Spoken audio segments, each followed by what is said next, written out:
delighted to say we're still joined by one of Britain's best loved and respected actresses. Don't stop clapping. It's Emma Thompson. Thank you.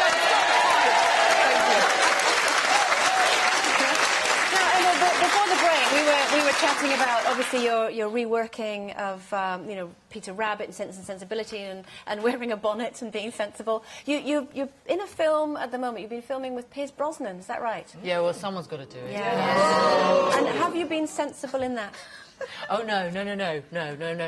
Good. No bonnets, no... Stunt driving in Paris. Great. Wow. You know, driving down steps and with Pierce on the other seat going, stop it, don't do that, you've gone up one. I was supposed to stay on 4 steps and the car went up. So we were going like that. He thought, oh, we're going to go over.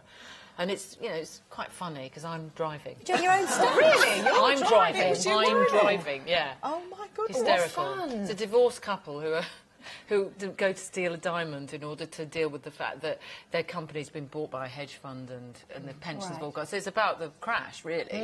But during the film, they get back together, sort of. And do you have to film any kind of scenes?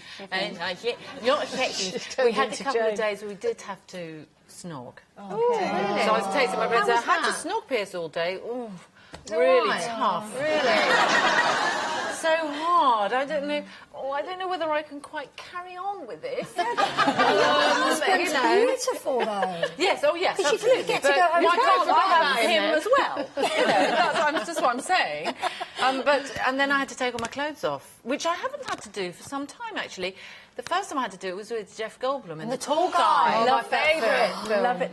And the campaign against pornography chose that sex scene as the one they would show their children because it's funny. Because it's funny and it's sort of humane. Yeah. Don't you find in sex I think wardrobes scenes were hurt so in the filming of that. Yeah. I think wardrobes and furniture were hurt in the filming of that scene. Yes. Were they not? Yes, they were. If memory serves me correctly. Now, what we're going to do is make you a little loose woman for a couple of minutes because we're going to do a topic and get your thoughts on it. Oh, okay. If you don't mind. This was, it's been in the papers today, basically. There's a journalist, her name is Angela Epstein, and basically what she says she does is she turns on the waterworks to get what she wants. Doesn't mean she wheezes, means she cries. That would work. That would work. Do you know, if you don't give me what I want, I'll wheeze. I think that's brilliant. Do you think that's more powerful? That's a whole other topic. But that's really powerful because it's sort of anti-authoritarian and it's really...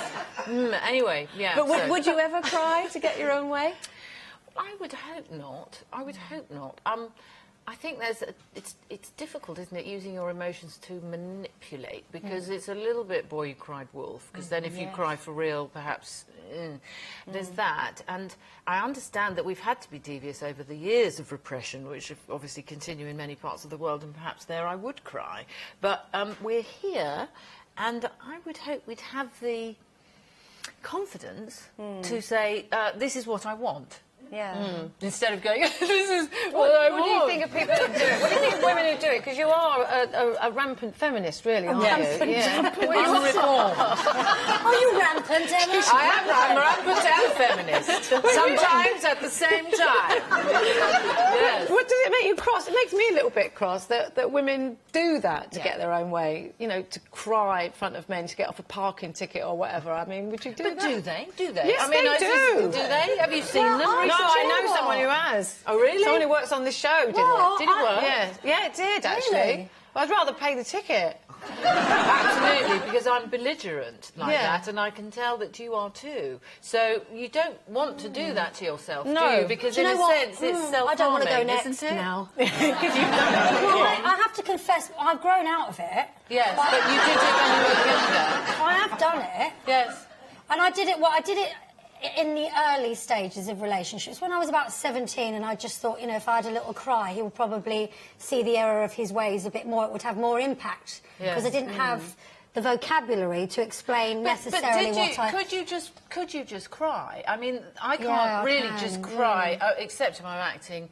Well, that doesn't really make sense, does it? Because, of course, I can just cry. Yeah. But, I mean, in real life... Well, you're pretending to be someone else, then. So I did it as a kid as well. I remember when I was doing... we did Annie, the musical, when I was 14, and the leading actress was going back to America, and all the other orphans were crying because she was going. I couldn't stand her. And I felt left out because all the other kids were crying. So we were all in the huddle, and they were all crying. I was poking myself in my eyes. to make myself cry. So I thought, I'm so hard. Did the other girls actually like her, though? Or were they actually turning it on? Because if you didn't like her, there's a chance that they probably didn't like her and they were perhaps being better actresses, false and you were being honest. That is stage school girls for you. Yeah, absolutely. Yeah, I don't do it now, though. I don't believe in crying. My daughter's grown out of that as well, but she's 5. Have you just written a screenplay of Yes. that? Have you just written a screenplay? Of Annie? Yeah. Yes. Yes. They're doing a new one with Willow Smith playing Annie and Jay-Z. The music video. Oh, my goodness. Wow, you're right terribly down with the exciting. kids. You finished it? I'm so modern. You're going to rap. You're going to probably rap. The Sun will come out tomorrow.